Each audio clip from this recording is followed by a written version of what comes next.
suis aumônier depuis plus de 6 ans au centre hospitalier Ferdinand Graal à Landerneau. L'hôpital comprend une maison de retraite de 300 lits, un hôpital général, mais je suis désolée, je ne sais pas combien il y a de lits, avec une maternité et une chirurgie, avec 5 lits de soins palliatifs. Et également une grande section hôpital psychiatrique. Donc j'ai quand même un éventail assez large.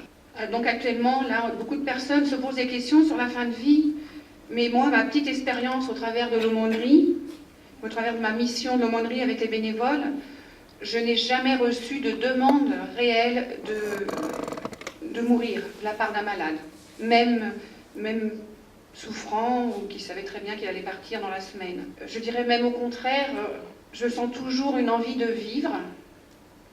Et quand la douleur, quand les médecins, quand le corps soignant a réussi à calmer la douleur, à enlever l'angoisse ou un minimum, il y a un espoir de répit et une envie de vivre réelle. Mais par contre, ces demandes d'en finir, j'en entends régulièrement. J'ai d'ailleurs de plus en plus de mal, je dois l'avouer, à les entendre. Après, je les écoute. Et elles viennent des proches qui trouvent que l'attente est longue, surtout en maison de retraite. Elle est pénible pour eux. Et on a souvent ces réflexions, à quoi cela sert de continuer? Il ne nous reconnaît plus, on ne peut pas le guérir, il faut en finir. Alors d'autres questions aussi qui arrivent quand vraiment la fin de vie est établie, que les soins de confort sont entamés, il n'y a plus de traitement. Combien de temps cela va durer? C'est long pour nous. Si cela dure, surtout au moment de l'été, on ne pourra pas faire votre voyage. Et ça, je vous assure, on l'entend régulièrement. Après, on en rigole, mais je trouve que c'est vraiment, là, il y a une pression énorme. Et là, il y a donc une pression qui s'installe sur le malade, qui est là en situation de vulnérabilité. Et là, on pourrait comprendre une demande, j'en ai jamais entendu, mais une demande d'en finir au plus vite pour ne pas déranger la famille, les proches. Et là, il me semble, alors là, ça n'engage que moi, que ma sensibilité, que les proches sont en train d'oublier que le malade est un être relationnel avant tout. Et il a vécu grâce aux relations qu'il a tissées avec ses proches, avec ses frères et sœurs, ses parents, ou alors les parents avec les enfants. Et la société que nous vivons, qui nous entoure, nous fait souvent occulter le fait qu'en fin de vie, c'est-à-dire la maladie, le grand âge, fait partie de la vie de chacun d'entre nous, de chaque être humain. Accompagner la fin de vie implique d'accueillir la dépendance physique et psychique comme inhérente à notre condition humaine. Voilà.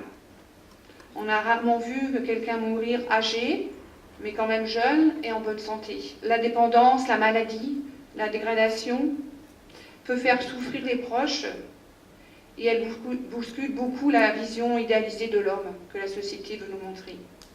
Mais en aucun cas, cette déchéance physique ou psychique peut faire obstacle à la relation. Alors, en ce qui concerne la douleur qui effraie tout le monde, alors moi, le peu d'expérience, je ne suis pas du tout médecin, ni infirmière, ni quoi que ce soit, aucune formation là-dessus, je peux affirmer que je n'ai jamais vu quelqu'un mourir en criant de douleur, soit une personne âgée ou un cancéreux. Moi qui avais peur de la mort, ou quand j'ai annoncé à ma mère, alors ça c'est une anecdote, quand j'ai annoncé à maman que j'allais sans doute prendre la mission à l'hôpital, elle m'a dit mais jamais tu y arriveras, tu as toujours eu peur de la mort, enfin c'est vrai que ça m'a toujours été ma hantise. Et j'avoue que maintenant, une mort bien accompagnée, finalement c'est la fin d'une vie, c'est un au revoir. Et pour les croyants, alors dire que c'est beau, c'est difficile de dire ça, mais en même temps, quand on est un condamné à mort. C'est un malade qui m'avait dit ça, qui n'était pas en fin de vie, mais c'est vrai. Et une mort bien accompagnée, aimante, entourée d'amour, finalement, il faut prendre son temps pour dire au revoir à tout le monde et se dire au revoir, simplement un au revoir, et qu'on va attendre les autres. Et je trouve que le travail des soignants à ce niveau, enfin, moi, ce que je peux en voir est remarquable. Et là, je pense que là, dans le grand public, il y a quand même une ignorance du milieu hospitalier. Soigner la souffrance fait partie actuellement du processus de fin de vie, et ça, je pense que c'est partout que ça se passe, ou là, je me ferme les yeux. Et je dirais même que soigner la souffrance, c'est aussi fait partie donc, du processus de fin de vie. C'est une étape comme celle de la demande du sacrement des malades. Parce que moi, j'ai jamais vu une demande de sacrement de malade ou de prière avec quelqu'un qui souffrait le martyre. Enfin, la personne, elle est apaisée, et là, elle peut passer à l'étape suivante et s'occuper de sa spiritualité et de la prière. Donc, cette personne-là, calmée au niveau de la douleur et au niveau de son angoisse, demandera facilement la présence de l'Église près d'elle. Débute alors un accompagnement d'Église plus serein, plus calme. Notre accompagnement se fait alors pour le malade et la famille dans une douceur, avec un amour, avec des échanges et la prière quand c'est possible.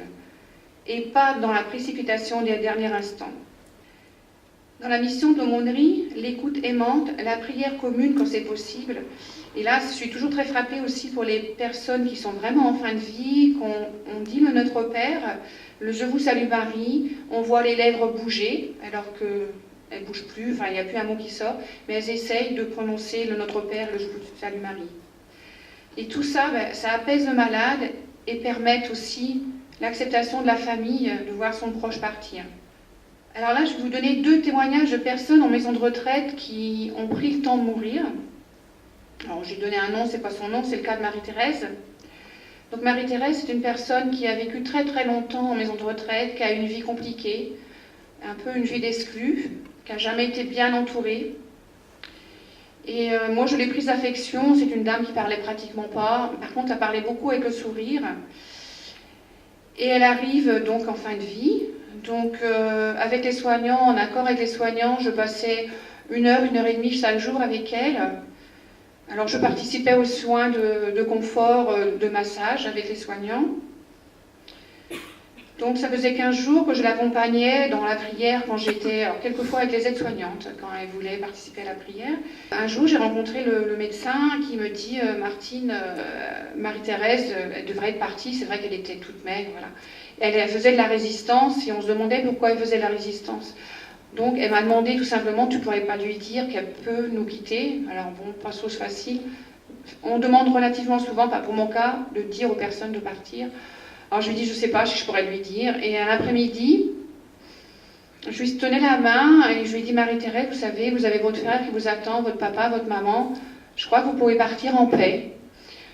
Alors je lui ai dit au revoir, je lui ai dit Marie-Thérèse, je vous dis au revoir, on se reverra. Et j'avais demandé aux soignants de me dire quand elle partira, et à 3 heures, donc je monte à l'hôpital, la maison de retraite est en bas, l'hôpital est en haut, et à 3h30 j'ai un coup de fil, je savais que c'était le service, les aides-soignantes m'ont dit Marie-Thérèse est partie. Donc ça faisait quoi, 1 demi-heure après que je lui ai dit de partir. Alors voilà, ça a été une fin de vie accompagnée dans le respect. Donc c'est une personne qui était sous tutelle, et quand j'entends ce débat sur l'euthanasie, moi je me pose la question, le cas de Marie-Thérèse, c'est une dame que j'ai vue pendant 6 ans, non pas 6 ans parce que ça fait 6 ans que je suis en mission, c'est pas une dame qui aurait pris la décision de faire l'euthanasie sur Marie-Thérèse. Elle ne pouvait pas parler, elle ne pouvait pas s'exprimer. Ça aurait été quand même grave, parce que là, elle a vécu 15 jours entourée d'amour des soignants, la tendresse des personnes qui n'étaient même pas de sa famille, elle n'avait plus du tout de famille. Et là, je me dis qu'on va vers des dérives énormes. Parce qu'on n'avait même pas, alors l'infirmière, elles étaient très angoissées, elles n'avaient personne à appeler pour dire qu'elle était morte. Alors je leur avais dit, vous m'appelez. Je leur avais dit, même si je suis à la maison, vous m'appelez. Et c'est vrai qu'on s'embarque dans des choses avec l'euthanasie. Marie-Thérèse, je pense qu'elle aurait décidé pour elle. Et alors une remarque aussi, alors aux maisons de retraite, on critique beaucoup les maisons de retraite. Alors quelquefois, elles travaillent vite, les soignants travaillent vite, c'est vrai. Mais les fins de vie sont accompagnées d'une façon aimante et apaisante par les soignants, les infirmières, par tout le monde. Et ça, j'ai été toujours agréablement surpris dès le début de ma mission. Pour la présence qu'elle s'accorde, qu'elle s'oblige à s'accorder pour les personnes en fin de vie. Alors c'est vrai qu'elle passe peut-être moins de temps avec les gens qui ne sont pas en fin de vie, mais pour les fins de vie, c'est toujours, enfin, leur lieu où je suis, ça se fait d'une façon aimante, surtout beaucoup de tendresse.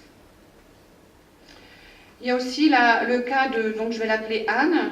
Donc là, c'est totalement différent. C'était une grand-mère avec de nombreuses familles, entourée d'amour, qui est tombée malade très subitement. Ça a duré 2 mois. En 2 mois, elle est partie. Donc je l'ai accompagnée ces 2 mois. Donc on a vécu un sacrement des malades au début de sa maladie. Après, j'ai accompagné, mais bon, un sacrement de l'Eucharistie. Elle me disait qu'elle était prête à partir. Et là, il y a une semaine, la dernière semaine où avant qu'elle parte, un infirmier m'a appelé, m'a dit « Tu ne pourrais pas revenir la voir ?» Donc je lui ai demandé après ce qu'il voulait. Il dit « Écoute, parle aux filles. » C'est une dame aussi qui aurait dû partir, mais elle faisait de la résistance. Donc je suis rentrée dans la chambre. J'ai vu les filles avant, je suis rentrée dans la chambre. Et enfin, les filles m'avaient dit « Maman fait de la résistance, on ne comprend pas pourquoi. Elle a vu tout le monde, même les enfants qui étaient loin, ses petits-enfants. Elle a dit au revoir à tout le monde. » Elle me dit, est-ce que vous ne pourrez pas lui dire qu'elle peut partir en paix? Donc là, j'ai encore dit, bon, on va prier d'abord. On a prié. Et là, elle m'a serré la main, que les filles n'osaient pas la toucher. Donc moi, j'ai pris sa main au moment de prier. Et donc on a fini la prière. Et au moment où elle m'a serré la main, je lui ai dit, Anne, vous pouvez partir en paix. Vous êtes entourée d'amour et le Seigneur vous attend. Et là, elle a fermé les yeux. Alors je lui ai dit au revoir et elle est partie aussi dans la soirée. Et donc là, c'est vrai que là, ils ont attendu quand même 15 jours. C'est long pour la famille, mais là, par contre, c'est une personne entourée. Donc, et ça, les filles m'ont dit, surtout deux filles avec qui j'avais lié d'amitié, m'ont dit merci de votre patience. Alors je dis, moi, c'est pas moi qui ai été patiente, c'était vous. Et pour elles, ça a été des moments très forts. Donc les soins palliatifs, quand ils sont bien faits, en général ils sont très bien faits, permettent de vivre sereinement ces moments douloureux pour tout le monde, l'entourage, les soignants, médecins, pour les bénévoles de l'aumônerie, certainement aussi pour les bénévoles de l'ASP. Mais ces relations qui se créent sont des moments intenses, généreux, remplis de tendresse, d'amour, que personne ne peut oublier. Et ça, ces moments font partie de la vie, aussi bien d'amour, enfin moi j'aime bien faire la relation entre la naissance et la partance vers l'au-delà, vers notre Seigneur. C'est finalement on a les mêmes émotions. Alors après, un bébé, on a la vie, voilà. Mais un parent qui part aussi, ben voilà, c'est aussi l'espérance de se revoir et c'est aussi des émotions très très fortes. Alors comment on fait l'aumônerie quand la famille est très angoissée, quand elle est pressée? Alors souvent on reçoit et après voilà, on leur dit souvent de vivre ces moments comme un au revoir, même s'ils ne sont pas croyants, je leur dis voilà, et de prendre le temps, et même si c'est dans le silence. Les proches qui ressentent trop de souffrance de voir la personne qu'ils aiment partir ont certainement aussi un grand besoin d'être aidés et surtout un grand besoin d'écouter, enfin, se faire écouter, ils ont un grand besoin de parler. Ils ont un besoin de se décharger de leur mal-être et aussi de se rassurer eux-mêmes. Donc notre mission de l'aumônerie se trouve aussi là, en plein dedans. On est dans l'écoute, dans l'accompagnement des familles, croyantes ou non croyantes. On est dans la compassion. On doit donc essayer d'enlever cette pression que notre société, qui nous étouffe et qui cache le véritable problème. Et alors là, je vais dire quelque chose de très cru, mais c'est vrai que moi, c'est comme ça que je le ressens.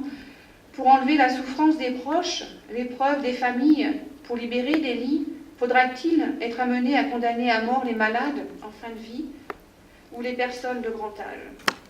Parce que finalement, on va en arriver à cette question-là. Alors, je fais référence aussi au serment d'Hippocrate cet après-midi en relisant mes notes. Enfin, moi, j'ai une fille qui est médecin et elle m'avait donné la fiche, enfin, le serment d'Hippocrate, et j'ai relevé ces phrases qu'un médecin, parce que je pense qu'il faut penser aussi aux médecins. Je ferai tout, alors elles disent ça quand elles font leur feu, je ferai tout pour soulager les souffrances, je ne prolongerai pas abusivement les agonies, je ne provoquerai jamais la mort délibérément. Ben, finalement, les soins palliatifs, on prend soin de la personne, on la soulage, on ne provoque pas la mort.